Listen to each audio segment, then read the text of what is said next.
তো আমরা একটা প্রোগ্রাম দেখছি আজকে, যদিও দেরি করে রেকর্ড করলাম, তো যেখানে একটা ফর ব্যবহার করেছি এবং ফরের ভিতর একটু ইফ ব্যবহার করেছি। প্রথম লাইন যেটা বলছিলাম যে এখানে এই যে ফরের ভিতর আই এর মান 1 থেকে শুরু 100 পর্যন্ত, কন্ডিশনটা হচ্ছে 100 পর্যন্ত, প্রতিবারে 1 বাড়বে। এর মানে হচ্ছে আমি এখানে ব্যাখ্যা আকারেও লিখতে পারি যে আই ইকুয়াল 1 2 3 এরকম করতে করতে 100 পর্যন্ত, তাই তো? এটা কিন্তু তোমার প্রোগ্রামে লিখতে হবে না, আমি এটা লিখলাম তোমার বোঝার জন্য যে আমার আই দ্বারা এখানে এই ফর যখন কার্যকর হচ্ছে তখন আই এর এই ভ্যালুগুলো তৈরি হচ্ছে, এবং আই এর ভ্যালু 1 এর জন্য একবার ইফের ভিতর আই ঢুকবে, 2 এর জন্য একবার ঢুকবে ইফের ভিতর, 3 এর জন্য একবার ঢুকবে, 4 এর জন্য একবার ঢুকবে, 100 এর জন্য একবার ঢুকবে, এই তো? এই তো কথা। এখন প্রথমবার আই এর মান কত নিয়ে আসছে? ও 1, আই এর মান 1 নিয়ে আসছে। 1 কি 2 দ্বারা বিভাজ্য? না, বিভাজ্য না। সুতরাং এই ইফের ব্লকে সে ঢুকবেই না। ইফ বলবে যে না, তোমার শর্ত মানে না, তোমাকে এখানে ঢুকতে দিলাম না, এই ব্লক বাদ হয়ে গেল, ইফের ব্লকে সে ঢুকলোই না।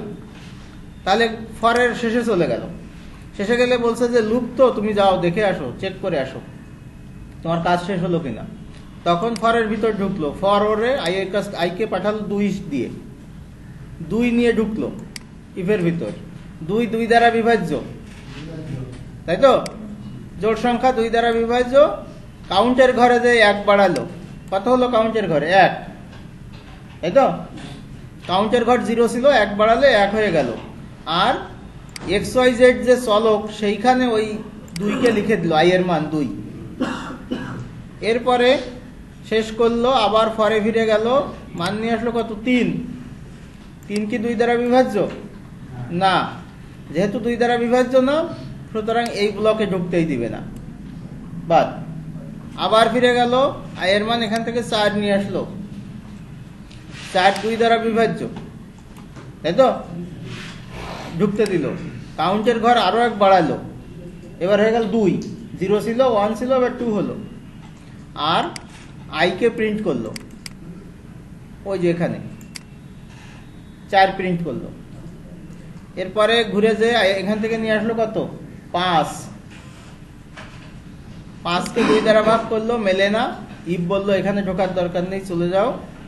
আবার ওখানে গিয়ে 6কে নিয়ে আসলো, 6 এখানে ঢুকতে দিল। কাউন্টের মান আরো 1 বেড়ে 3 হলো, আর এখানে 6কে প্রিন্ট করে দিল, যেখানে XYZ আইডি আছে সেখানে।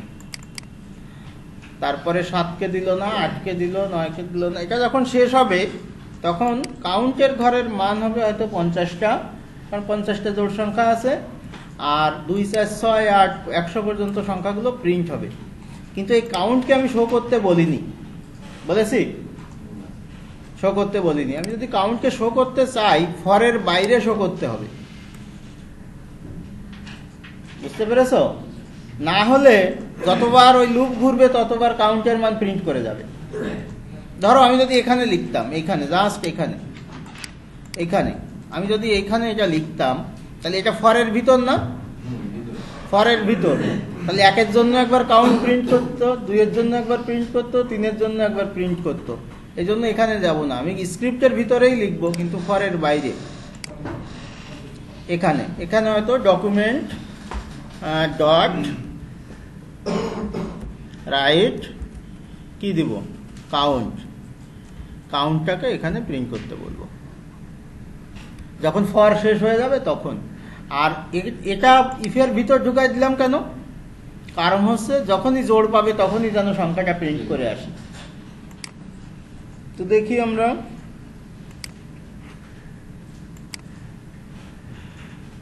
একশো, আর শেষে ওই দেখো 50টা সংখ্যা আছে, বুঝতে পেরেছ? কিন্তু এখানেও আমি কিন্তু কাজ করতে পারতাম এরকম যে টোটাল ইভেন ইকুয়াল, আর 2টাকে জুড়তে গেলে প্লাস চিহ্ন দেওয়া লাগে। তার মানে হলো এই কথাটা প্রিন্ট হবে। ইকুয়াল 2টা হলে কেন?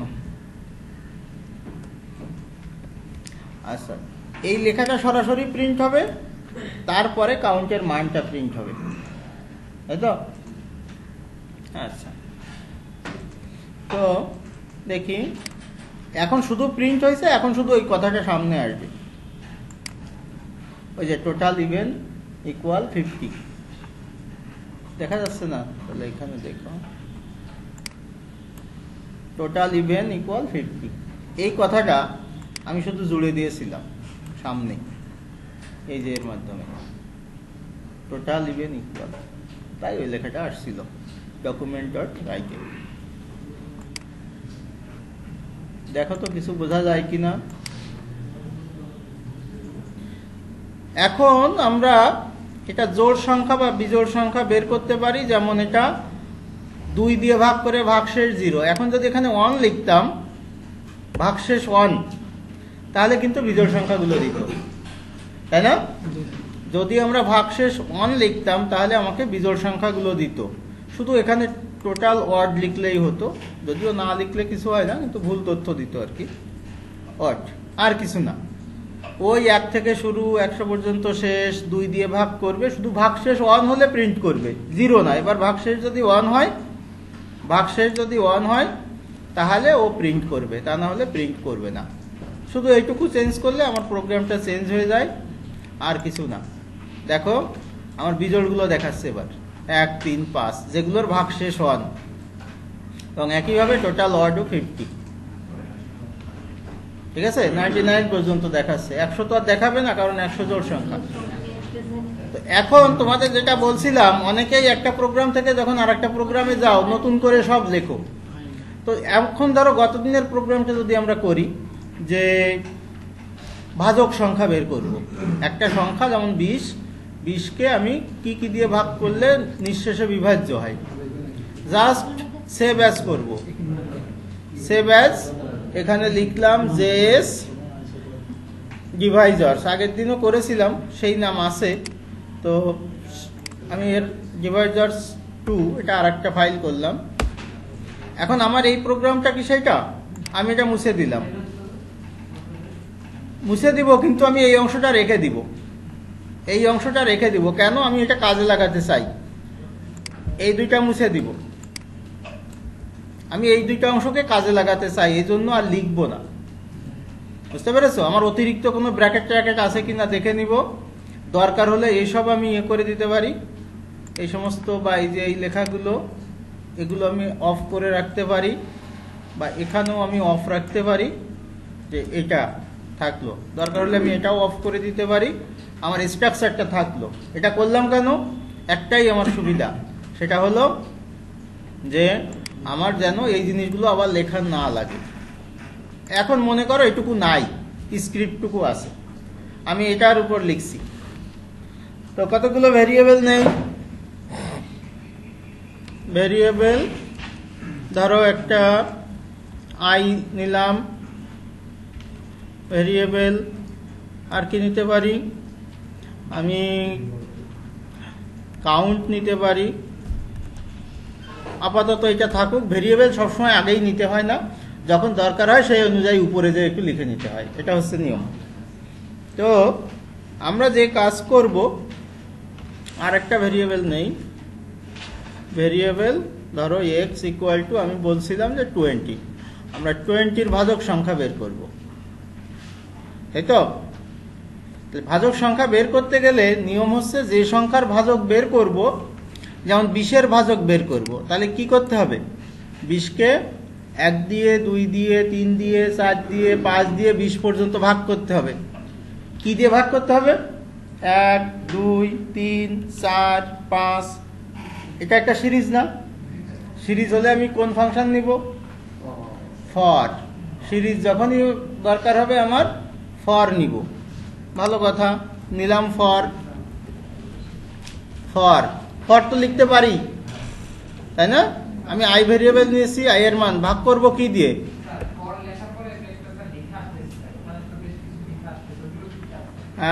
ফর লেখার পরে তোমার যে লেখাটা আসছে, ওর স্ট্রাকচারটা আসছে, এই তো, এই যে এইটা। হ্যাঁ, যেমন ধরো ভেরিয়েবল আই, কোনো একটা লেন্থ, তো এরা একটা এমন স্ট্রাকচার দিয়েছে একেবারে কমন, সব জায়গায় ব্যবহার করা যায়, বুঝতে পারছো? তো সেই কারণে আমরা এটা নিতে চাচ্ছি না, যে জটিলতাটা একটু অ্যাভয়েড করতে চাচ্ছি। থিংস নামে তার ভিতর একটা ভেরিয়েবল দিচ্ছে, তো আমাদের এত স্ট্রাকচার দরকার নেই, এই কারণে আমরা নিচ্ছি না, একেবারে সরাসরি আমি ফর নিচ্ছি। তাই তো? দেখো ফরের দুইটা আছে, নিচে আর একটা আছে, দেখছো? তুমি যদি এইটা নাও তাহলেও দেখো ওই যে আর একটা দিচ্ছে এখানে। তো আমরা দুটাতেই জটিলতা থাকাতে আমরা আর ফর নিজেরাই নিয়ে নিচ্ছি। আমি যা দিয়ে ভাগ করব, i equal 1, i less than equal, কত দূর ভাগ করব? 20, কিন্তু আমরা তো 20 আসলে এক্স এর মান, তাহলে এক্স বলে দিই, কারণ এখানে যদি 20 বলো তাহলে আমার ওই এক্স নেওয়ার দরকার নেই। আর আমরা i প্লাস প্লাস দিলেই হচ্ছে, এই তো। এবার দেখো কি বলেছিলাম, যে আমি সেকেন্ড ব্র্যাকেট দিলাম, এবার এন্টার দিলাম, তাহলে ফরের লুপটা তৈরি হয়ে গেল। ঠিক আছে তো? আচ্ছা, এখন আমার কাজ কি? ভাগ করব। ভাগ করতে গেলেই আমার ওই মডুলাস ফাংশন লাগে এবং অতি অবশ্যই ইফ লাগে। ইফের ভিতর ভাগ করে দিব। কাকে ভাগ করব? এক্স কে। কি দিয়ে ভাগ করব? আই দিয়ে। এটা যদি 0 হয় তাহলে নিঃশেষে বিভাজ্য, তাই না? এখন ইফ তো শেষ হয়নি, সেকেন্ড ব্র্যাকেট দিলাম, এন্টার দিলাম, হয়ে গেল। তাহলে ভাজকগুলো যদি প্রিন্ট করতে চাই, এইটা ওখানে ধরাই দেই, এইটাকে এখন নিয়ে ওখানে দিয়ে দিচ্ছি। দেখো ইফের ভিতর আমি কি প্রিন্ট করব? ভাজকগুলো, তাহলে আই প্রিন্ট করব, কিন্তু এটার আগে একটা প্লাস দিলে সবগুলো প্রিন্ট করবে। একটু আগে বললাম প্লাস দিলে সবগুলো প্রিন্ট করবে। এখন পাশাপাশি প্রিন্ট করবে বলে আমি যদি একটা ব্রেক ট্রেক কিছু দেই, আমি যদি একটা ব্রেক দেই তাহলে কিন্তু ওটা পরের লাইনে প্রিন্ট করবে। এটা ভাজকগুলো বের হয়ে যাবে। আমি কাউন্ট কোনো ব্যবহার করিনি এখনো, ভাজকগুলো বের হবে। অর্থাৎ 20কে প্রথমে 1 দিয়ে ভাগ করবে, যদি মিলে যায় তাহলে আই এর মানটা প্রিন্ট করবে, ভাজকটা প্রিন্ট করবে। এরপরে 2 দিয়ে ভাগ করবে, যদি বিভাজ্য হয় প্রিন্ট করবে। 3 দিয়ে ভাগ করবে, বিভাজ্য হবে না, প্রিন্ট করবে না। 4 দিয়ে ভাগ করবে, বিভাজ্য হবে, প্রিন্ট করবে। 5 দিয়েও করবে, 6 দিয়ে করবে না, 7, 8, 9 দিয়ে করবে না, 10 দিয়ে করবে। তারপরে আর করবে 20-এ। তো আমরা দেখি যে এটা কি অবস্থা হয়, আমাকে দেখায় কি না।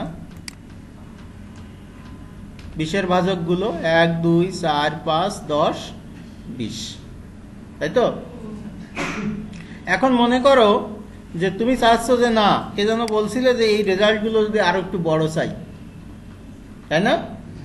আমি যদি এই রেজাল্টগুলো আর একটু বড় চাই, তো এই রেজাল্টগুলো প্রিন্ট হচ্ছে কোথায়? এখানে হচ্ছে না? হয় এখানে ক্লাস ধরাই দিয়ে সিএসএস দিব, অথবা এখানে স্টাইল করে দিব, স্টাইল, তাই তো? ধর আমি বললাম ব্যাকগ্রাউন্ড, আমি করে দিলাম যে এটা ব্লু। আমি বললাম যে ফন্ট সাইজ 30 পিক্সেল। বুঝতে পেরেছো? এটা তো আমার পুরাতন জিনিস, ওর ফন্ট সাইজ 30 পিক্সেল হবে, সেটা বলে দিলাম। সেটা বলে দিলে কি হবে? ব্যাকগ্রাউন্ড ব্লু হলো, ফন্ট সাইজ 30 পিক্সেল হলো। এখন যদি তুমি এখানে বলে দিতে, আমরা এখন তো সিএসএস যা, যে বর্ডার রেডিয়াস,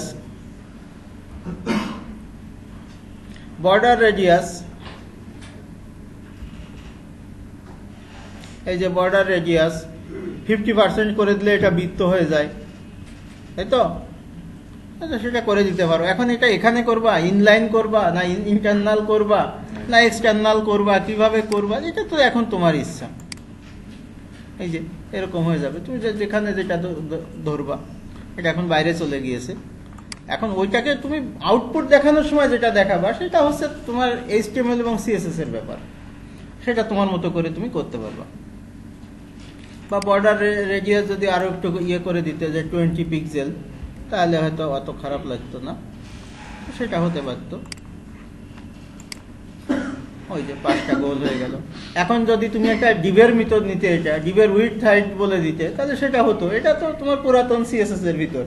আমরা জাভা স্ক্রিপ্ট দিয়ে যেটা করেছি, যে এখানে স্ক্রিপ্টের ভিতর যে কাজগুলো হচ্ছে, এই ডাইনামিক কাজগুলো নিয়ে আমি XYZ যার আইডি, তার এই ইনার HTML এ বসাচ্ছি, আর কিছু না। যার XY এখানে রেজাল্ট করছি এবং যার আইডি XYZ, সেখানে এই রেজাল্ট নিয়ে বসাচ্ছি। সিএসএস দিয়ে এই কাজটা করা যেত না, সেটা এখানে করছি। পার্থক্য শুধু এটুকুই, তাই তো? এখন ধরো 20-এর কয়টা ভাজক, আমি যদি এটা চাইতাম, আমরা এটা বুঝতে পেরেছি কি একই কাজ করেছি। এবার আই দিয়ে ভাগ করেছি, যেটা ভাগ করেছি সেইটা ইয়ে নিয়েছি, ফরের ভিতর নিয়েছি, তাহলে ভাজকগুলো বের হয়েছে। আচ্ছা, এখন আমি যদি চাইতাম কয়টা ভাজক, তাহলে কি করতাম?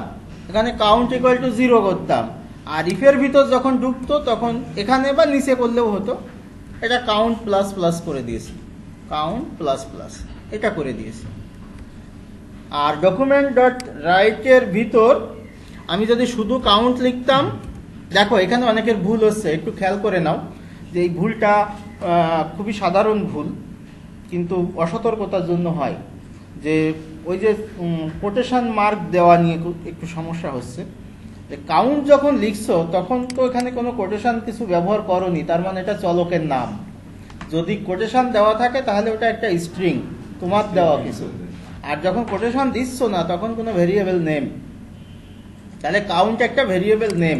ও করে কি, কাউন্টের ঘরে যে মানটা পায় সর্বশেষ, সেই মানটা এনে শুধু মানটা শো করে, কাউন্ট দেখায় না। কিন্তু এটাকে যদি তুমি ইয়ের ভিতর লেখো, কোটেশনের ভিতর লেখো, এটাকে যদি কোটেশনের ভিতর লেখো, তাহলে করে কি, ও কিন্তু কাউন্টের মান দেখায় না, এই লেখাটাই প্রিন্ট করে। দেখো আমি এটা দেখি, খেয়াল করো সবাই।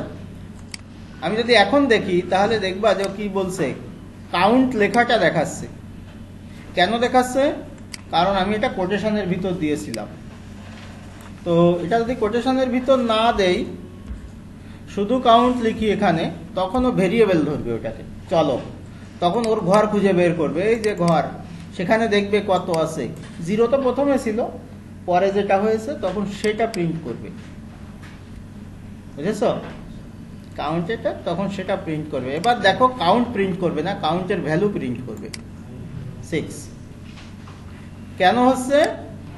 তুমি যখন শুধু কাউন্ট লিখছো কোটেশন ছাড়া, তখন ওটা ভেরিয়েবল বুঝছে। ভেরিয়েবল যদি হয়, আমরা জানি কোনো একটা লোকেশন, তার ভিতরের ভ্যালু এনে প্রিন্ট করে ভেরিয়েবল পেলে। আর যখন তুমি এটাকে কোটেশনের ভিতর দাও, তখন ওটাকে স্ট্রিং ধরে, স্ট্রিংটাকে প্রিন্ট করে।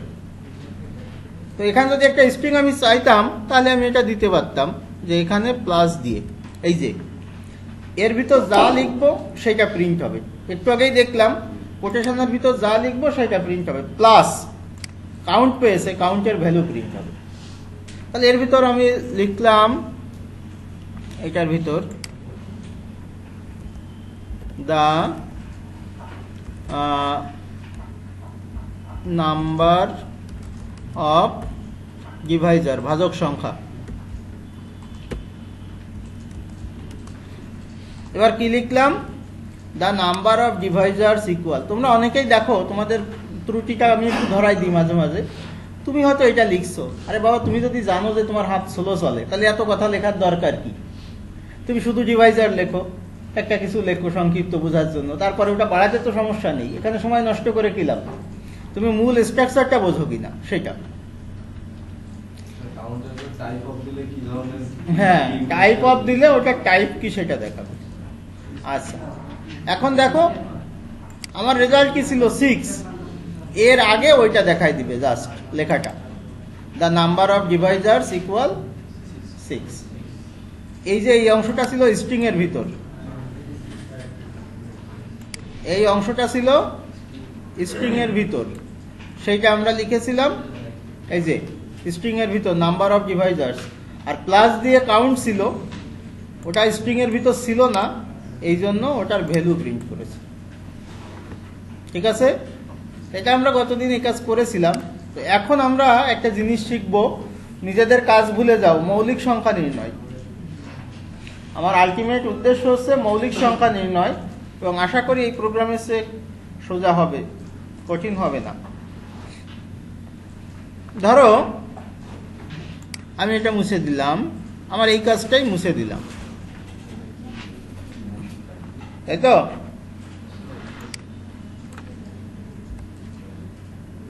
এই কাজটা যদি আমি মুছে দেই তাহলে কি রেজাল্ট দিবে আমাকে কেউ বলতে পারো? এখন কি রেজাল্ট দিবে? এখন রেজাল্ট কি হবে? হ্যাঁ, আচ্ছা এটা সেভ অ্যাজ করে নেই। আগে আমি লিখি প্রাইম বেস 2। কি রেজাল্ট দিবে এবার? শুধু এই রেজাল্টটা দিবে, আর কিছু দিবে না, আর কোনো তো কিছু দিতে বলিনি। সুতরাং এখন যদি আমি রেজাল্ট দেখি তাহলে আমাকে যেটা দিবে সেটা হচ্ছে এই যে নাম্বার অফ ডিভাইজার্স। কয়টা?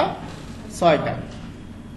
ভালো কথা, আমার নাম্বার অফ ডিভাইজার্স দেখালো। এখন মৌলিক সংখ্যা কাকে বলে বলেছিলাম আগের দিন? হ্যাঁ, তোমাদের বলা হয়নি? মৌলিক সংখ্যা কাকে বলে?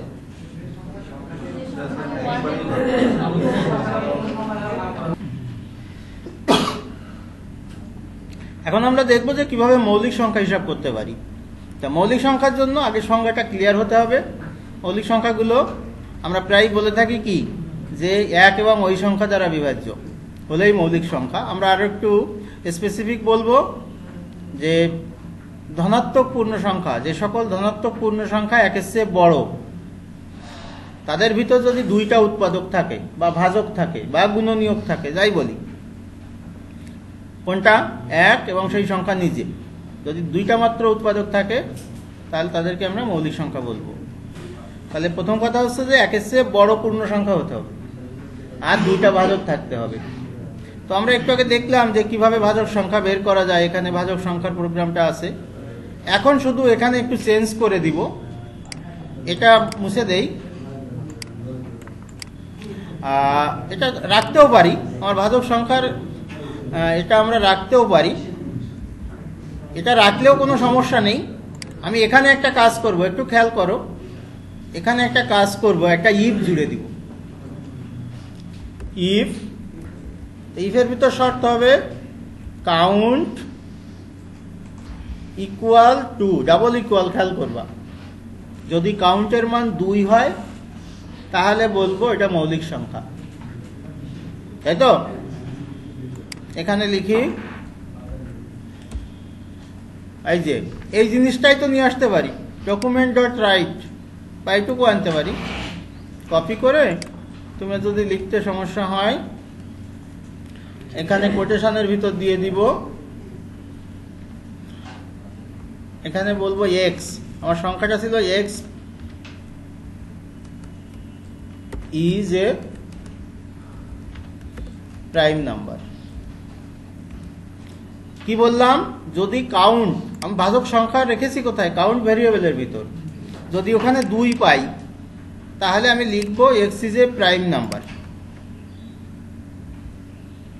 এটা। আর যদি না পাই তাহলে বলবো এটা প্রাইম না।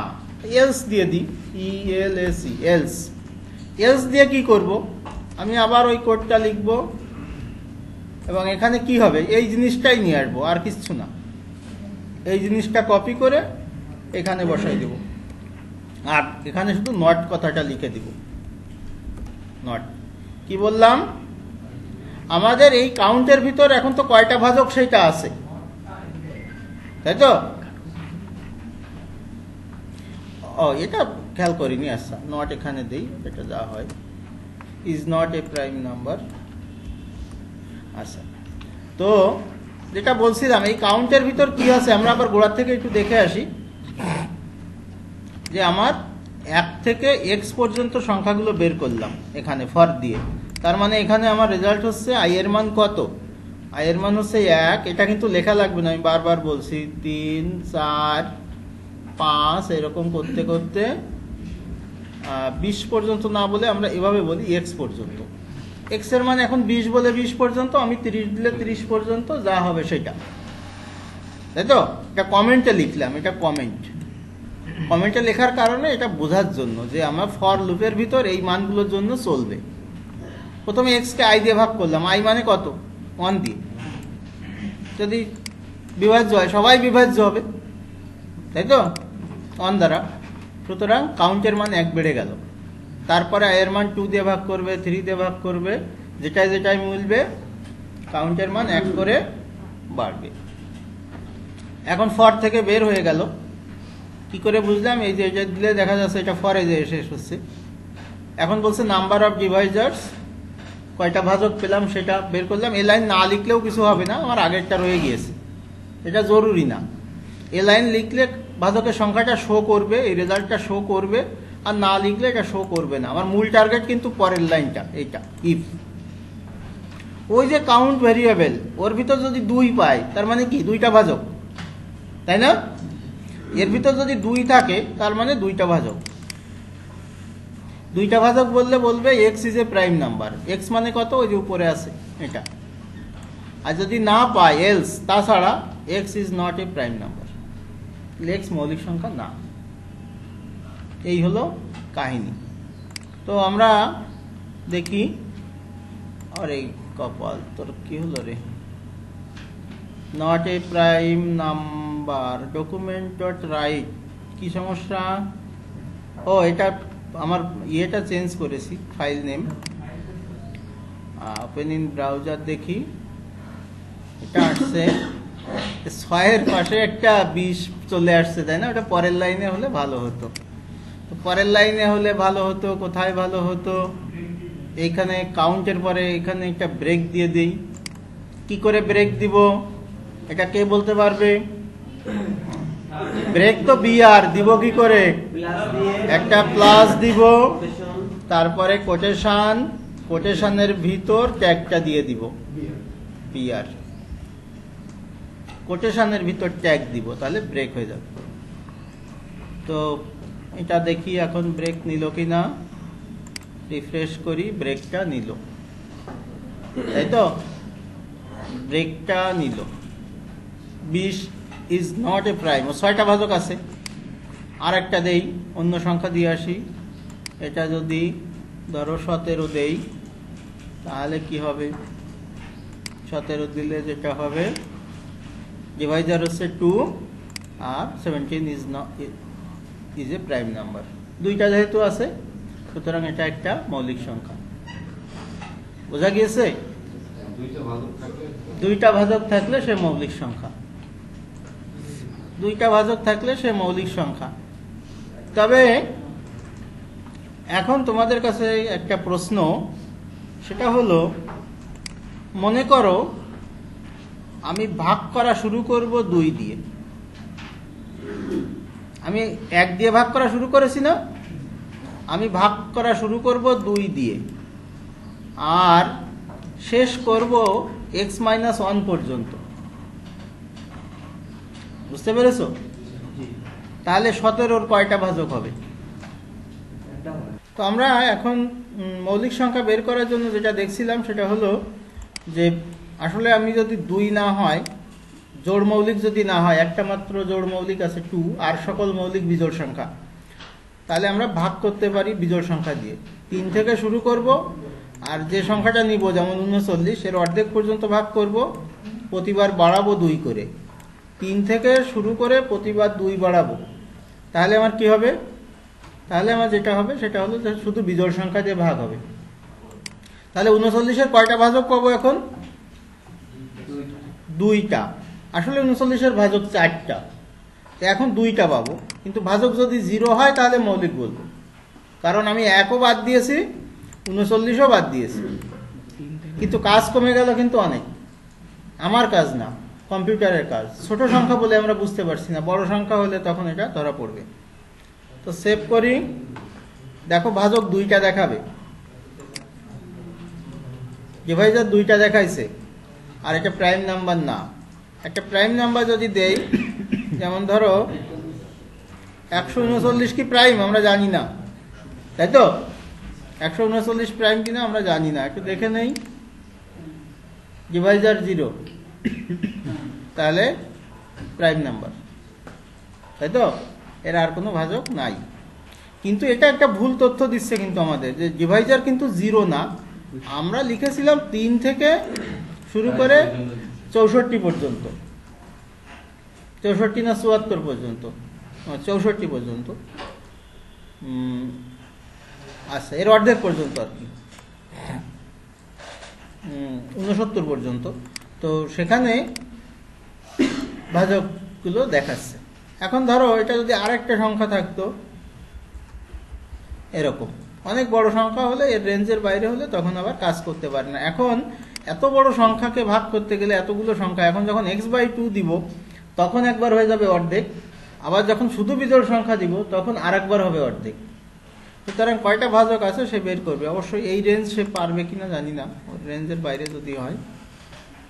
ওই যে হ্যাং হয়ে গেছে, ও পারছে না, হ্যাং হয়ে গিয়েছে, ওর রেঞ্জের বাইরে। আমরা যদি আরো কিছু সংখ্যা কমাই দেই, একটু এরকম রাখি, তাহলে আচ্ছা এখন রিফ্রেশ করি। আরে এখনো তো সেইটা নিয়ে আসে। তো যেটা হলো যে বড় সংখ্যা যদি হয় তাহলে ওর কাজ করতে তখন সমস্যা হয়। উল্টাটা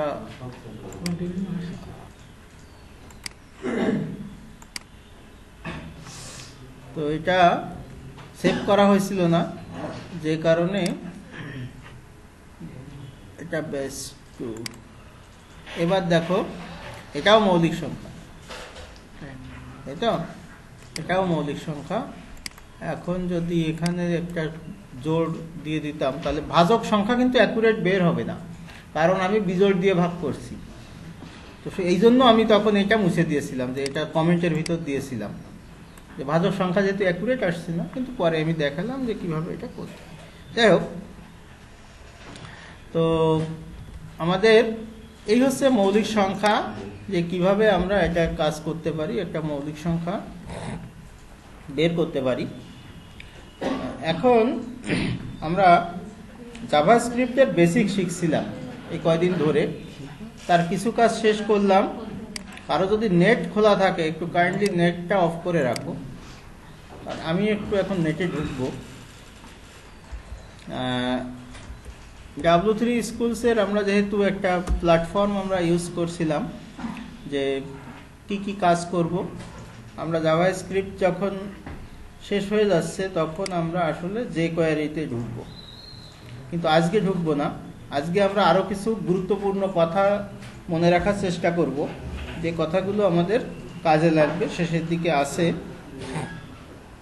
আমরা অ্যারে নিয়ে কাজ করেছি, কন্ডিশন নিয়ে কাজ করেছি, লুপ নিয়ে কাজ করেছি, ফর নিয়ে, সুইচ অবশ্য দেখিনি, হোয়াইল আছে। হোয়াইলের আমরা একটু উদাহরণ দেখতে পারি, ওদেরও গতদিন এখান থেকে দেখিয়েছিলাম। সোজা আমরা ফর এবং ইফ শেখার পরে আর কোনো এমন জিনিস নেই যে জিনিসটা আসলে শেখা যাবে না। শুধুমাত্র হোয়াইলের শর্তটা হচ্ছে, হোয়াইলের ভিতর একটা ইয়ে থাকবে, ইফের মতো একটা শর্ত থাকবে, আর শর্ত হলে দেখতে একেবারে ইফের মতো, কিন্তু এটা কন্ডিশন, এটা লুপ। কাজ হলো শর্ত যতক্ষণ সত্য থাকবে ততক্ষণ এই কাজটা করতে থাকবে। হোয়াইল হচ্ছে ইফের মতো দেখতে, কিন্তু ইফ তো একবার কার্যকরী হয়, আর হোয়াইল হচ্ছে মানের জন্য যতক্ষণ শর্ত সত্য থাকবে ততক্ষণ পর্যন্ত ওই মান নিয়ে বারবার ঘুরতে থাকবে। তো আমরা ফর তো বটেই, লুপ তো, ফর হোয়াইল ডু সবই লুপ। সুতরাং ফরের মতোই, কিন্তু দেখতে অনেক সময় ইফের মতো মনে হয়, ইফের মতো মনে হয়। তো আমরা একটা উদাহরণ করে দেখি। এগুলো আমরা আসলে শুধুমাত্র এখানে দিচ্ছি, তোমরা আলাদা প্র্যাকটিস করবা। তো এগুলো এখন আর প্র্যাকটিস করব না এখানে, শুধুমাত্র আমি একটু করে দেখাচ্ছি যে এসব যা আছে এগুলো আমরা কেটে দেই। এই তো একেবারে সবই বাদ দিয়ে দিলাম, ঝামেলা কমে গেল। স্ক্রিপ্টের ভিতর লিখব যে আমরা একটা ভেরিয়েবল নিয়ে নাই, ভেরিয়েবল ধরো i ইকুয়াল 1 নিলাম, while i less than equal 10, শর্ত লিখলাম যতক্ষণ পর্যন্ত i এর মান 10 বা তার চেয়ে কম থাকবে ততক্ষণ পর্যন্ত সে কাজ করবে। কি কাজ করবে সেটা আমাদের ইচ্ছা, আমি যা করাই নেই ওকে। যতক্ষণ পর্যন্ত i এর মান 10 বা তার কম থাকবে ততক্ষণ, যেমন ধরো একটা ছেলের বয়স হয়েছে 1, 10 বছর পর্যন্ত সে স্কুলে পড়বে, এরকম বা অন্য কিছু হতে পারে। তো যতক্ষণ পর্যন্ত i এর মান 10 বা তার কম থাকবে ততক্ষণ পর্যন্ত আমি বললাম যে i এর মান ও ইয়ে করুক, যে কি বলে প্রিন্ট করুক বা গেট দিতে পারি।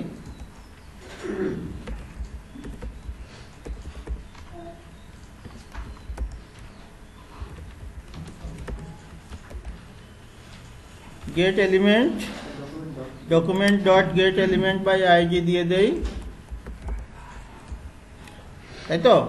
এখানে আইডির ঘরে কি দিব, এটা এই যে এখান থেকে কপি করে নিয়ে আসবো। যত সোজাই হোক না কেন তুমি টাইপ করতে যাবা না, কপি করে নিয়ে আসবা। তাহলে এরপরে আরেকটু কি আছে, ডট ইনার HTML, এটা এরপরে ইকুয়াল দিব, আইটাকে শো করে দিবে। কিন্তু এরকম দিলে কি হবে, আই এর শেষ মানটা শো হবে, তাই না? তাহলে এখানে একটা প্লাস জুড়ে দিলেই আমার হবে, প্লাস ইকুয়াল। কিন্তু ওই যে ইনক্রিমেন্ট বা ডিক্রিমেন্ট যেটা ফরের ভিতর ছিল এটা হচ্ছে এর শেষে দিতে হয়। এবার আই প্লাস প্লাস ধরো এটা দিলাম। এখন দেখো কি হচ্ছে, এগুলো তোমার এরকম না যে এখনই দেখলে মনে থাকবে, একটু দেখে রাখবা, পরে আস্তে আস্তে প্র্যাকটিস করবা। এটা কিন্তু সব নিয়মিত একদম এখনই পেরে যাবা তা না, কারণ তুমি ডু শিখছো, ফর শিখছো, হোয়াইল শিখছো, ইফ শিখছো, এটা দেখে এমনি সব এখনই মনে থাকবে এরকম না। এটা একটা ভালো করে শিখবা, ফর এবং ইফ, বাকিগুলো কোনো একদম মানে পানির মতো হয়ে যাবে। তাহলে কি করলাম, i এর মান 1 নিলাম, হোয়াইল বলছে যে i এর মান কি 10 এর চেয়ে ছোট, তাহলে ইয়েস হলো, ইয়েস হলে i এর মান প্রিন্ট করলো, তারপরে বললো i এর মান 1 বাড়াও, কত হলো 2। হোয়াইলের ভিতর ঢুকলো, লুপ যেহেতু, ঢুকে 10 এর চেয়ে ছোট প্রিন্ট করলো, তারপরে বললো i এর মান আরো 1 বাড়াও, আবার ওখানে যাও, শর্ত সত্য হবে, এভাবে 10 পর্যন্ত সে প্রিন্ট করতে থাকবে। তো প্রিন্ট করতে থাকবে, তারপরে যখন 11 হয়ে যাবে, এখানে যখনই দেখবে 11 শর্ত মিথ্যা হয়ে যাবে, তখন হোয়াইল বলবে যাও আমার এখান থেকে বের হও, তখন এর বাইরে চলে যাবে, স্ক্রিপ্টে চলে যাবে, সেসব, তাই তো। আচ্ছা, এখন এইভাবে যদি আমি লিখি তাহলে এটা হবে কি পাশাপাশি লেখা হবে। আমি যদি একটা কমা দিতে চাই তাহলে আমি কোটেশনের ভিতর একটা কমা দিয়ে দিলে হবে, তাহলে পাশে একটা কমা হবে, যদিও কমা দিলে একটা সমস্যা হবে, শেষে একটা কমা হবে। আগে তো ব্রেক দিয়েছিলাম, এখানে ব্রেক দিলে নিচে নিচে হয়েছিল, এখন কমা দিয়েছি, কমা দিলে পাশাপাশি কমা হবে, কিন্তু 10-এর পরেও একটা কমা হবে। তো যাই হোক, এটা যদি আমি এখন ইয়ে করি, শো করাই, ওই দেখো আমার সেই ইয়েটিয়ে রয়ে গেছে না, এই কারণে এটা দেখাচ্ছে। যদি আমি চাইতাম যে না এখানে একটা উইডথ ধরাই দিতে, এখানে এটা উইডথ যদি বলতাম যে 300 পিক্সেল, তাহলে ওটা একটু ছোট হতো। যাই হোক, এটা জরুরি কিছু না, আমরা এটা নিয়ে মাথা না ঘামালেও হবে। এটা রিফ্রেশ করি, 300 পিক্সেলের ভিতর দেখাচ্ছে। আচ্ছা, তো দেখো আমরা কি করলাম, যে i এর মান 1 নিলাম, আর সর্বোচ্চ মান কত বা শর্তটা ফরের ভিতর। এখানে একটা জিনিস বোঝার আছে, আমার ফরের ভিতর কি ছিল, সবাই একটু দেখো, ফরের ভিতর কয়টা পার্ট ছিল, 3টা পার্ট ছিল। এটা ইনিশিয়াল ভ্যালু, এটা কন্ডিশন, এটা ইনক্রিমেন্ট। হোয়াইলের ভিতরেও 3টা পার্ট, হোয়াইলের জন্যও 3টা পার্ট, তবে 3 জায়গায়। এই প্রথমে হয় ইনিশিয়ালাইজেশন, ওই যে ফরের প্রথম অংশ, আর শর্ত যেটা দ্বিতীয় অংশ যেটা, এটা হয় হোয়াইলের ভিতর, আর ইনক্রিমেন্ট যেটা সেটা হয় এখানে। ওই যে ফরের ভিতর যে 3টা অংশ, 3 অংশ ভেঙে 3 জায়গায় যায়, এখানে একটা যায়, তারপর দ্বিতীয়টা এখানে যায়, তৃতীয়টা এখানে যায়, ঠিক আছে। আমি যদি এটা না দিয়ে আমি ধরো i এর মান 10 দিয়ে শুরু করতাম, আর এখানে যদি বলতাম যে গ্রেটার দেন ইকুয়াল 1 পর্যন্ত, এটা i মাইনাস মাইনাস উল্টা করেও কাজটা করতে পারতাম। আমি যদি তাহলে i এর মান প্রথমে নিলাম কত 10, চেক করলো যে i 1 এর বড় কিনা, 10 1 এর বড় তো বড়, তাহলে i কে প্রিন্ট করো, করলো 1 কমাই দিল, i এর মান কত হলো 9, 9 1 এর বড় কিনা বড়, তাহলে প্রিন্ট করো। 1 কমাই দিল কত হলো 8, 8 1 এর বড় কিনা এস, প্রিন্ট করলো। 1 কমাই দিল 7, এরকম 1 পর্যন্ত প্রিন্ট করবে। তারপরেও 1 কমাই দিলে কত হয়ে যাবে, এর মান 0, তখন এই শর্ত মিথ্যা হয়ে যাবে। মিথ্যা হলে হোয়াইল বলবে আমার এখান থেকে ব্লক থেকে বের হও। ঠিক আছে, এখন 10 থেকে প্রিন্ট হবে। সেভ করি, এখানে দেই, এটা কিরে ভুল হয়েছে কোথায়, হ্যাং হয়ে গেল, কোথায় একটা ভুল হয়েছে সিস্টেমেই। এখন কোথায় ভুল করেছে এটা খুঁজে বের করো। না এখন তো ঠিকই, মাইনাস মাইনাস তো সমস্যা না। ও এই ফরের এই যে এখানে এই কাহিনীটা হয়েছে, এখানে ফর লুপ চলছে তো চলছেই, বুঝতে পেরেছো? এই যে ফর লুপ দিয়ে রাখছি তোমাদের বোঝানোর জন্য, দেখো এই যে ভুলটা, যে এই লুপটা চলছে, কারণ এখানেও কিছু দেয়নি, এখানেও কিছু দেয়নি, ওখানেও দেয়নি, অনন্তকাল চলা শুরু করেছে। যখন অনন্তকাল চলা শুরু করেছে তখন ও আর থামছে না। এটা সেভ করে নি, রান করি, একদম কিরে আবার একই প্রোগ্রাম আবার কি হলো। এবার 10 9 8 এভাবে আসছে, আসছে না? এটা আবার ডু দিয়ে করা যায়। এখানে হোয়াইলের জায়গায় ডু দিতে হয়, শর্ত নেই কোনো, আর শেষে হোয়াইল দিতে হয়। যাই হোক, এত আমার লাগবে না, আমি এদিক ফিরে আসি। কিরে এ আবার ঘুমায় কেন? আচ্ছা, while loop type bitwise লাগবে না। আচ্ছা, এবার দেখো কতগুলো কথা বলবো, এগুলোর প্রয়োগ আছে কিন্তু প্র্যাকটিক্যাল নাই। প্রয়োগ আছে, প্র্যাকটিক্যাল নাই। ট্রাই ক্যাচ আমরা এখানে শিখবো না, কারণ ট্রাই ক্যাচ আসলে পিএইচপির ভিতরেই আমরা বেশি করি। তো এটা নিয়ে আমাদের ট্রাই ক্যাচ বা থ্রো এগুলোর ভিতর আমরা যাচ্ছি না। ভ্যালিডেশনের একটা কাজ আছে, ভ্যালিডেশনের কাজ এখানেও আমরা দেখছি না। ফাইনালি স্টেটমেন্টে যাচ্ছি না আমরা। স্টাইল হোস্টিং মিস্টেক্সে যাই, আমি এররে ভুলে গেছি। মিস্টেক্স, আমরা কিছু ভুল করি, কিছু নর্ম মানি না, সেই ভুলগুলো বা নর্মগুলো কি আছে সেগুলো আমরা একটু খেয়াল রাখবো। যে তোমাদের বোধহয় ইয়ে চলছে, আমার এখানে আসছে না ঠিক মতো। কমন মিস্টেক্স, তাই তো? এই যে ইকুয়াল বা অ্যাসাইনমেন্ট অপারেটর আর ইকুয়াল অপারেটর, এই দুটো কখন ব্যবহার হয়? যখন ভেরিয়েবলে আমি ইনিশিয়ালাইজ করি, কোনো ভেরিয়েবলের ভিতর কোনো ভ্যালু ঢোকাই, তখন আমরা অ্যাসাইনমেন্ট ইকুয়াল চিহ্ন দেই। আর যখন তুলনা করি এটা এটার সমান কিনা, সাধারণত ইফের ভিতরে, হোয়াইলের ভিতরে, তখন আমরা ডাবল ইকুয়াল দেই। ঠিক আছে? আচ্ছা, এটা না, এটা তো একই কথা বলছে, অনেকগুলো উদাহরণ দিয়ে বোঝাচ্ছে। তো কেস সুইচ আমরা দেখিনি, যদি একটু আজকে সময় শেষে থাকে কেস সুইচ পরে দেখব।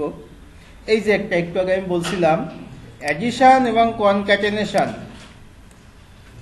অ্যাডিশন মানে যোগ করা, দুইটা জিনিসকে যোগ করব। 10 আর 5 15, 10 আর এ যোগ করলে 10 10 পাশে এ, এরকম।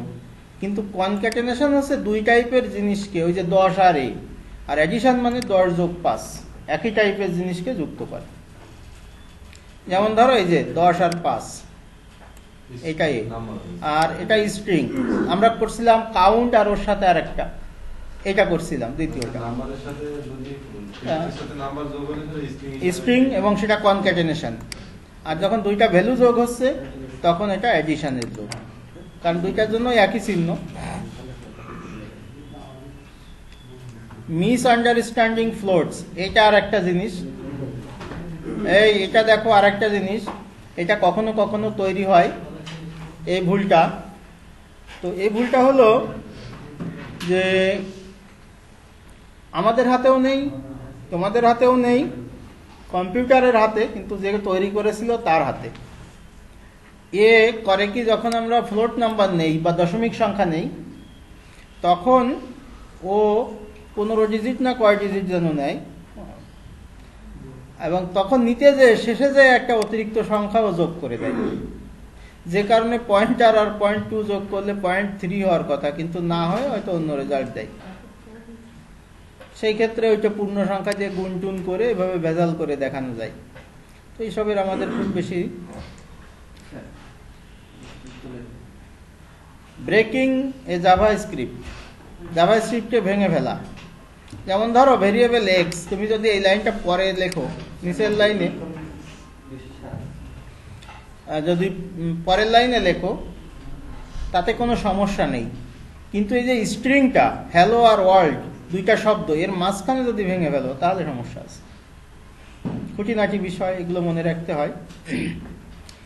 কিন্তু যদি একটা এই যে ব্যাকস্ল্যাশ দাও তাহলে আবার সমস্যা নেই, ওইটা ধরতে পারে। এখন এগুলো তো সব মনে থাকবে না, আমি বারবার বলছি যে এগুলো তো যে পড়ে একটু যে কি কি মিস্টেক হয় মাঝে মাঝে, যখন এক্সপার্ট হয়ে যাবো তখন একবার দেখলে অনেকগুলো এর ভিতর বলাই আছে। আচ্ছা, এবার দেখো এই আর একটা গুরুত্বপূর্ণ, অনেকে এই কাজটা করো, খেয়াল করো, মিসপ্লেসিং সেমিকোলন। সেমিকোলনটা ঠিক জায়গায় না দেওয়া। আমরা বলেছিলাম যে সেমিকোলনটা আসলে স্টেটমেন্ট যখন শেষ হয় তখন দিতে হয়। দেখো ইফ, খেয়াল করো, ইফ যখন তুমি লিখছো তখন ইফের স্ট্রাকচার কি, ইফের ভিতর শর্ত থাকবে আর কোডের ব্লক থাকবে, তাই না? কোডের ব্লক থাকবে। এখন এখানে যদি তুমি সেমিকোলন দাও তাহলে ওটা অর্থহীন হয়ে যাবে, কারণ ইফ তো শেষ হয়নি, ইফ শেষ হবে এখানে যে। সুতরাং এখানে যে কোড থাকবে, এখানে যদি একাধিক স্টেটমেন্ট থাকে এর ভিতরে সেমিকোলন হবে, এখানে হবে না।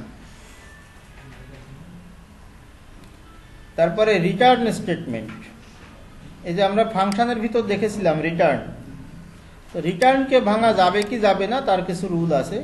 সেটা বলছে যে তুমি এইভাবে লিখতে পারো, এক লাইনে তুমি, এটা তো একই হলো, রিটার্ন এটা যদি লেখো তখন কিন্তু আসলে এইরকম, ও মনে করছে তুমি এরকম ভাবছো, তখন ব্রেক করেছে, তখন রিটার্নের পাশে একটা সেমিকোলন ধরে নিচ্ছে ও, এই জন্য রিটার্নকে তুমি ওভাবে ভাঙতে পারবে না। আচ্ছা, এই যে ইনকমপ্লিট যদি হয় এটা, তখন একটা সমস্যা হতে পারে। রিটার্নের পরে সেমিকোলন দিলে একটা সমস্যা হতে পারে। আবার এরকম যদি নাম দিয়ে অ্যারে ধরো, সেইটা এখানে কিছু কিছু আছে, এগুলো এত জরুরি কিছু না, কারেক্ট ফর্মে লিখছে এগুলো। এখানে আনডিফাইন্ড, এটা undefined and is not null. Undefined মানে ইজ নট নাল না, পিছনে কথা শোনো, আনডিফাইন্ড এবং নাল এর পার্থক্যটা কি আমরা এটা একটু বোঝার চেষ্টা করব। তার জন্য যেটা জানতে হবে, যে আমরা জানি, এর আগেও আমরা কয়েকবার বলেছি যে যখন তোমার প্রোগ্রাম কাজ করে বা কম্পিউটার যখন চালু হয়, আমরা যা কিছু দেখি এর সব কিছু র্যামে এসে জড়ো হয়। তাহলে র্যামের যে সেলগুলো থাকে এখানে বিভিন্ন ভ্যালু ডিফাইন করা থাকে। কেন ডিফাইন করা থাকে? কারণ অনেকগুলো সার্ভিস চলতে থাকে এর ভিতর। অনেকেই জানো যে সার্ভিসেস নামে যদি এখান থেকে লেখো তাহলে এটা তুমি দেখতে পারবা যে কি কি সার্ভিস তোমার কম্পিউটারে এই মুহূর্তে চলছে, কোন কোন অ্যাপ চলছে এই সিস্টেম চালানোর জন্য। এই যে সার্ভিসগুলো, এই সার্ভিসগুলো সব চলমান আছে, কোনোটা হাফ চলমান, কোনোটা রানিং, কোনোটা স্টপ, কোনোটা কিছু কাজ করছে যখন দরকার হচ্ছে। এই যে এত সার্ভিস হচ্ছে, বিভিন্ন ধরনের ভ্যালু জেনারেট করে এরা। এই জেনারেটেড ভ্যালুগুলো র্যামের ভিতর থেকে যায়। যখন তুমি কম্পিউটার বন্ধ করো র্যামটা ফ্রেশ হয়ে যায়, কিছু থাকে না। কিন্তু এখন চালু অবস্থায় বিভিন্ন র্যামের বিভিন্ন লোকেশনে বিভিন্ন ভ্যালু জমা হয়ে আছে। এখন তুমি যখন একটা ভেরিয়েবল ডিক্লেয়ার করো তখন তো র্যামের কোনো সেলকে ডিক্লেয়ার করো, ওর ভিতরে তো হাত দিচ্ছ না। ধরো ভেরিয়েবল এক্স, তাহলে একটা ঘরকে এক্স বলছো, ওর ভিতর ভ্যালু থেকে যায়, ওইটা হচ্ছে আনডিফাইন্ড। কি ডিফাইন করা আছে ওটা নির্দিষ্ট না। কিন্তু তুমি যখন লিখছো ভেরিয়েবল এক্স ইকুয়াল টু 0, তখন ওই ঘরে 0 বসাচ্ছ, যা ছিল সব আউট করে দিচ্ছ। এটা হচ্ছে নাল। নাল আর আনডিফাইন্ড বোঝা গিয়েছে। অটোমেটিক কিছু ভ্যালু ওখানে অ্যাসাইন করা থাকে, যেগুলো কেন হয়েছে আমরা তো জানি না, ওটা হয়তো কাজের জন্য হয়েছে, তো সেটা আনডিফাইন্ড। যখন ভেরিয়েবল এক্স লিখছো, শুধু লিখছো ভেরিয়েবল এক্স, তখন এক্স এর ভিতর কি আছে আমি জানি না, এই জন্য আনডিফাইন্ড। কিন্তু যখন লিখছো এক্স ইকুয়াল টু 0 বা এক্স ইকুয়াল টু নাল, তখন বলছো ওই ঘরটাকে ফাঁকা করে দাও। তাহলে ও যা ভ্যালু ছিল ও আউট করে দিল। আউট করে দিয়ে একটা প্রশ্ন হতে পারে যে স্যার, যদি ওই ভ্যালুটা আমার এই মুহূর্তে দরকার হয়, তাহলে আউট করে দিলে তো সমস্যা, আমার প্রসেস চালানোর জন্য যদি দরকার হয়। আসলে এটা কম্পিউটার অপটিমাইজ করে নেয়, যেটা দরকার না এরকম জায়গায় যে নামকরণ করে। আমরা যখন ভেরিয়েবল এক্স নিচ্ছি, কোন সেলকে নামকরণ করবে এটা হচ্ছে ও করে, যে জায়গায় ওর দরকার নেই এই মুহূর্তে সেইটার জায়গায় যে করে। এই কারণে আনডিফাইন্ড এবং নাল কিন্তু আলাদা জিনিস।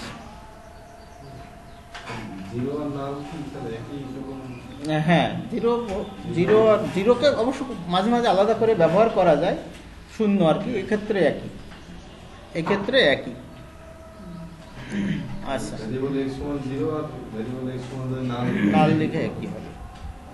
আচ্ছা, তো বেস্ট প্র্যাকটিস বলে আরেকটা জিনিস আছে। এই বেস্ট প্র্যাকটিস, এটা খেয়াল রাখবা। বেস্ট প্র্যাকটিসটা কি জিনিস?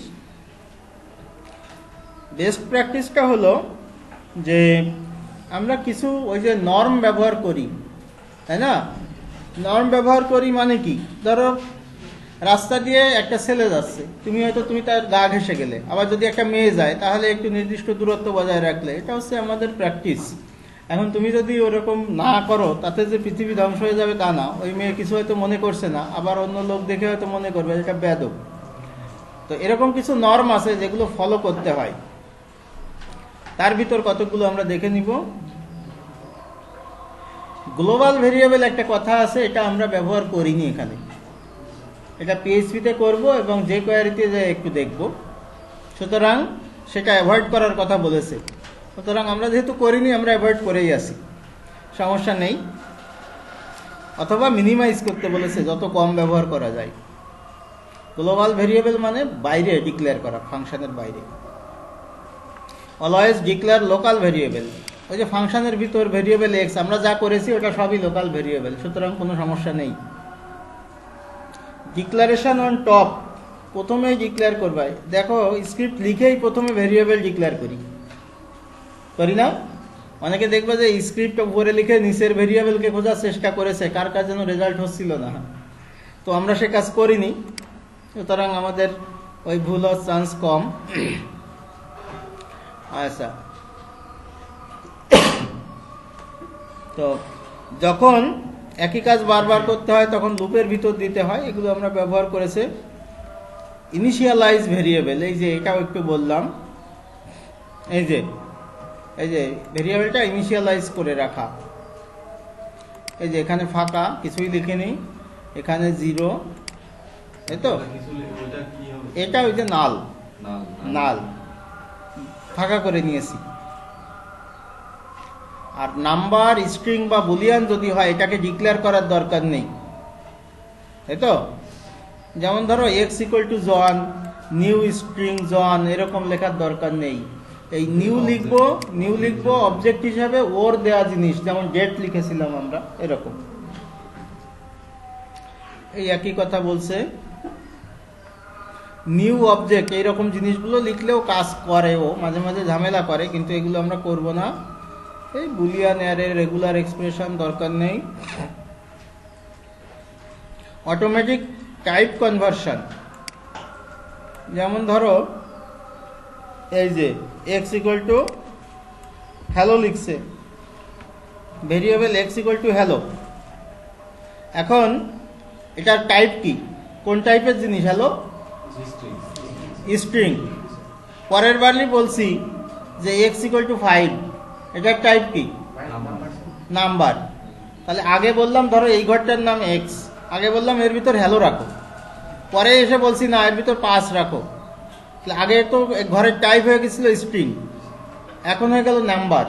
অটোমেটিক এটা কনভার্ট করে নেয়, তোমার এই নিয়ে চিন্তা করার দরকার নেই। তা বলছে যে অটোমেটিক টাইপ কনভার্সন, তুমি যেরকম দিবা সেরকম হয়ে যাবে, খেয়াল রেখো, এটা বলতে। না, এখন আর হ্যালো থাকলো না, হ্যালোকে বের করে দিয়ে 5 থাকলো। যদি এখানে সমান চিহ্নের আগে এখানে একটা প্লাস চিহ্ন দিতে, তাহলে ওটা সহ থাকতো, যোগ হয়ে থাকতো।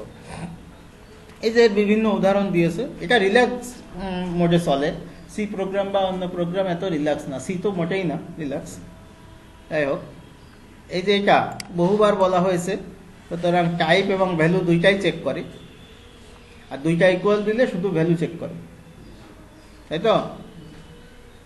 ইউজ প্যারামিটার ডিফল্টস, এই যে ফাংশনের ভিতর এক্স ওয়াই প্যারামিটার দেওয়া, যেমন তোর কাজের লোককে কোনো কিছু দিয়ে দেওয়া, সে নিজে করলে, যেমন ধর বাজার করতে যাচ্ছে, এখন তুমি যদি নির্দিষ্ট করে দাও তাহলে যে বাজার হবে, সে যদি করে আনে তাহলে তোমার মন মতো হবে না। ঠিক একইভাবে ফাংশনের ভিতর প্যারামিটারগুলো বা ভেরিয়েবলগুলো আসলে প্যারামিটারই বলা হয়, এগুলোকে ডিফাইন করে দিয়ে দিতে হয়, তাহলে কাজটা ভালো হয়। সুইচ কেস এখানে একটু আছে, একটু পরে বলি সুইচ কেসটা, এখানে উদাহরণটা করব। ইভ্যালুয়েশন, এটা ব্যবহার আমরা করিনি, সুতরাং এখানে এই ফাংশন কম ব্যবহার করতে বলেছে। কম ব্যবহার করতে বলেছে মানে কি, ওটা প্রচলিত কম বা এটার কাজ হয়, আমরা করিনি। তো আমরা সুইচটা একটু দেখবো এখন। সুইচ কেস না দেখলে আসলে ইয়েটা অপূর্ণ থাকে। সুইচ কেস দেখব, বড় লেখাটা একটু কপি করে নিয়ে যে আমার মতো করে সাজাই, তাহলে হবে। কন্ট্রোল সি, আমি এটা কি করব, ফাইল সেভ অ্যাজ করবো, সবসময় ফাইল সেভ অ্যাজ করবো, তাহলে তো আমার আর ঝামেলা হলো না। সুইচ, এই যে তোমরা এটা দেখে লেখো, এইটা তো না, সুইচ লেখো তোমরা। আবার কেউ 0 1 2 3 4 দাও ফাইল নেম, 0 1 2 3 4 দিয়ে কিছুই বোঝা যায় না। একজনের 16 নাম্বার ফাইল, এখন 16 দেখে ওর ভিতর কি কোড আছে এটা কি বোঝা সম্ভব?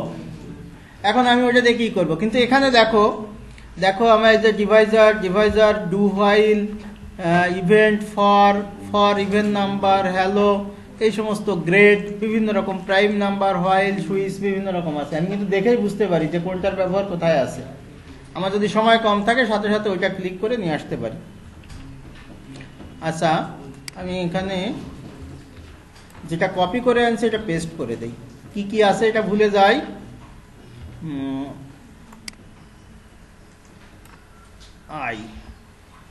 আর কিছু না। আচ্ছা, সুইচ কেস, আমরা নতুন একটা জিনিস শিখবো। সুইচ কেস এর ব্যাপক ব্যবহার আছে, বিশেষ করে গ্রেডিং ফেডিং এর জন্য ব্যবহৃত হয়। কিরকম ব্যবহার হয়? যেমন ধরো আই এর মান 10, তাই তো। সুইচের ভিতর একটা ভেরিয়েবল থাকে, সেই ভেরিয়েবলের ভিন্ন ভিন্ন মানের জন্য কেসগুলো আলাদা হয়। একটু দেখে নাও, তোমাদের মনিটর থেকে চোখ সরাও। সুইচের ভিতর একটা ভেরিয়েবল দিতে হয়, সেই ভেরিয়েবলের ভিন্ন ভিন্ন মানের জন্য কেসগুলো ভিন্ন ভিন্ন হয়।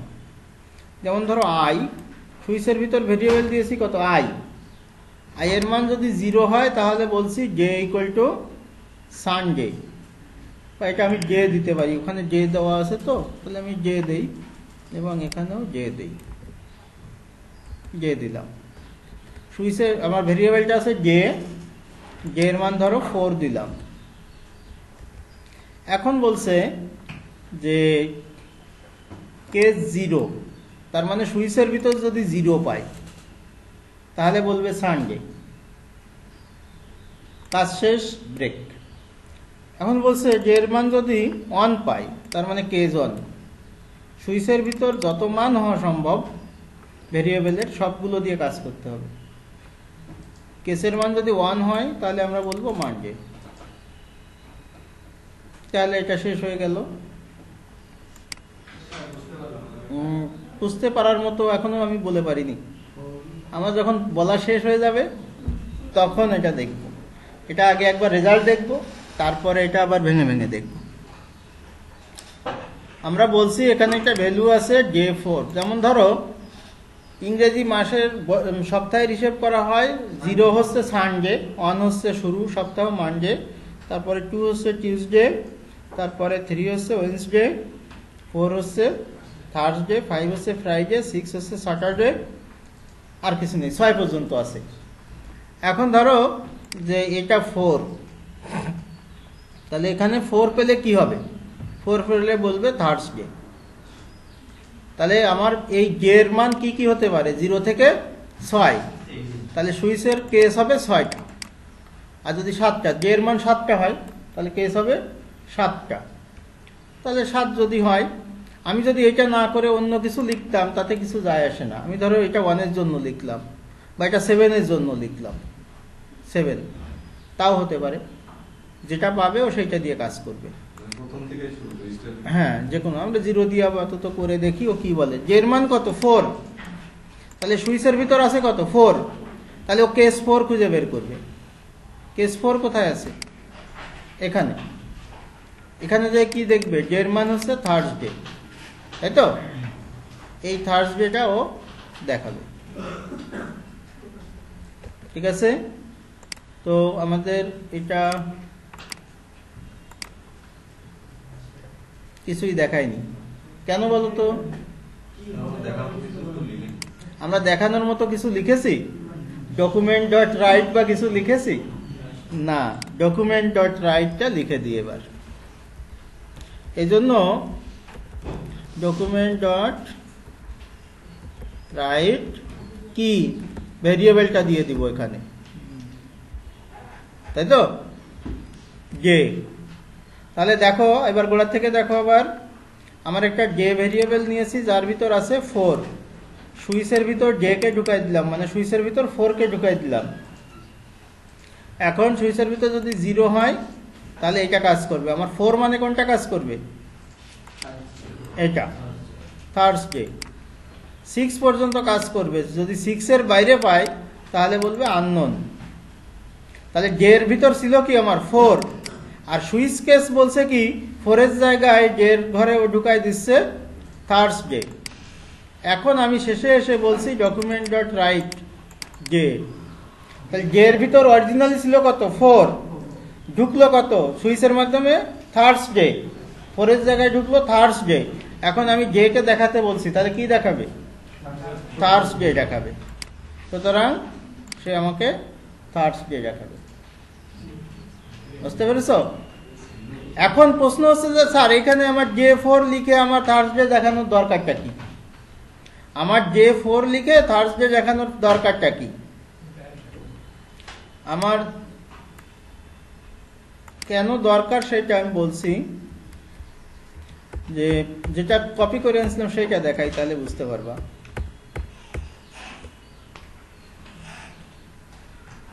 এই তো?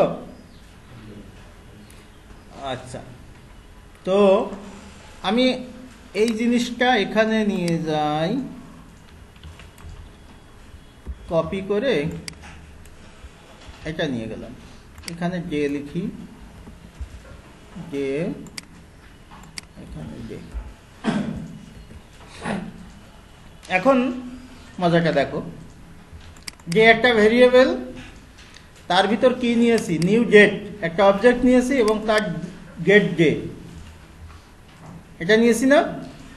এখন এইটুকু বলো, ভুলে যদি যেয়ে থাকো আমি আরেকবার মনে করি, যেটুকু আমি করলাম, সিলেক্ট করলাম নিউ ডেট, এটা দিয়ে বোঝাচ্ছে জাভাস্ক্রিপ্টের একটা অবজেক্ট দিন সম্পর্কিত, বছর সম্পর্কিত, মাস সম্পর্কিত